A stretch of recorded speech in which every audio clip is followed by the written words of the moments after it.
Thank you, Mr. Speaker. Sir, I'd like to thank the Honourable Member for his question.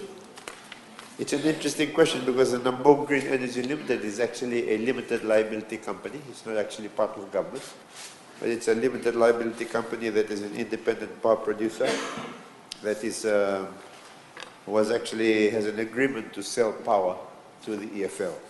Currently, it was in operation.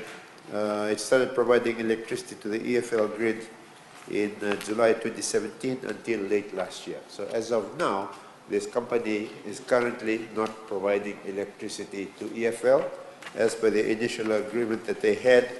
And they were supposed to have supplied around 15 million units of electricity, but until the time they stopped, they had provided around 16 million units of electricity. There are some penalty clauses in terms of the